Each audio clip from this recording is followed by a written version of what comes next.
கடாய் சூடானே எண்ணெய் ஊற்றிக்கணும். ஹாய் மக்களே, இப்போ நம்ம செய்ய போகிறது ஹெல்த்தியான காலிஃப்ளவர் கிரேவி செய்ய போகிறோம். எப்படி செய்கிறோம் நம்ம பார்க்கலாம் வாங்க வீடியோவுக்கு. எண்ணெய் சூடாயிடுச்சு. 1 டேபிள் ஸ்பூன் மிளகாய்த்தூள், நம்ம காரத்துக்கு ஏற்ற மாதிரி நம்ம போட்டுக்கலாம். நம்மள்கிட்ட எவ்வளோ காலிஃப்ளவர் இருக்கோ அதுக்கேற்ற மாதிரி நம்ம உப்பு போட்டுக்கணும். தேவையான அளவு உப்பு, அப்புறம் காலிஃப்ளவர் இது போட்டு நம்ம வறுத்து எடுத்துக்கணும்.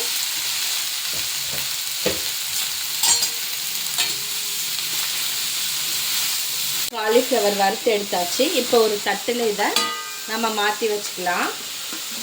எண்ணெய் சூடானதுக்கப்புறம் ஒரு பிரிஞ்சல்ல சோம்பு, கிராம்பு, ஏலக்காய், பட்டை தாளிக்கிறதுக்கு, ஒரு ஆனியன் பெருசாக நறுக்குனது பொடி பொடியாக,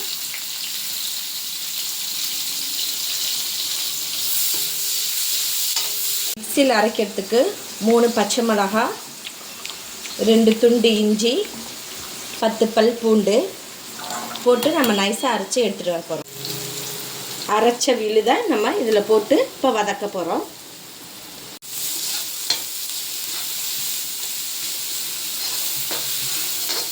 மூணு பெரிய வெங்காயம் இதை அரைச்சி நம்ம எடுத்துகிட்டு வர போகிறோம். ஆனியன் பேஸ்ட்டு இதில் போட்டு வதக்க போகிறோம்.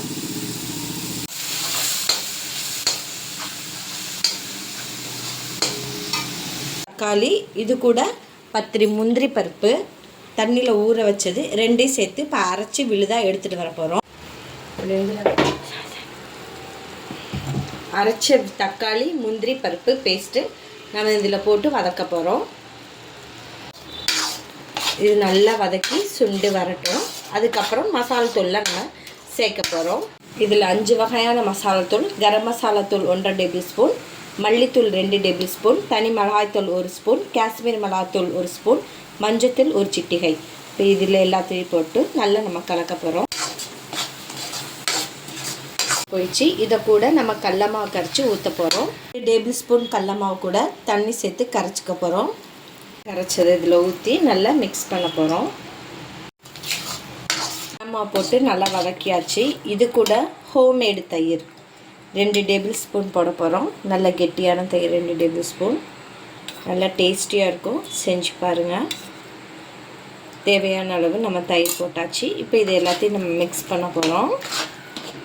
போட்டு நல்லா கலக்கின பிறகு நம்ம வறுத்த காலிஃப்ளவரை போட போகிறோம். இது நல்லா நம்ம மிக்ஸ் பண்ணிக்கலாம். அதனால் நம்ம கொஞ்சம் தண்ணி சேர்த்து ஒரு 10 நிமிஷம் இல்லை, ஒரு 2 நிமிஷம் நம்ம மூடி வைக்கிறோம். காலி விழுது கடலமாவு கரைச்ச தண்ணியெல்லாம் இருந்துச்சு. ஸோ அந்த தண்ணியும் நம்ம நார்மல் வாட்டரும் போட்டுக்கிறோம். உப்பு காரம் பார்த்தீங்கன்னா சாப்பிட்டு போட்டு நீங்கள் போட்டுக்கலாம். அதனால் உப்பு போட்டு நம்ம மூடி வைக்க போகிறோம். மூடி வச்சு 2 நிமிஷம் கழித்து ஓப்பன் பண்ணி பார்ப்போம்.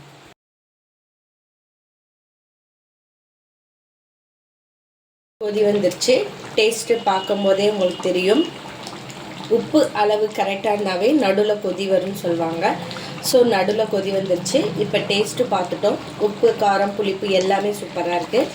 இது கூட நம்ம வெந்தய இலை நல்லா நசுக்கி போட்டு தேய்ச்சி இது மேலே தூவணும்.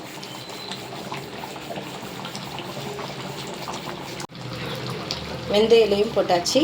இப்போ ஒரு தடவை கலக்கி விட்டு ஒரு கொதி வந்தோடனே இறக்கி பரிமாறிடலாம். சூடான சுவையான காலிஃப்ளவர் கிரேவி ரெடி.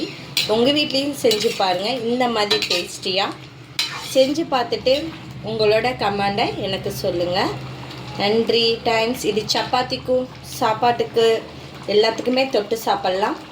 ரொம்ப டேஸ்டியாக இருக்கும். வாங்க சாப்பிடலாம்.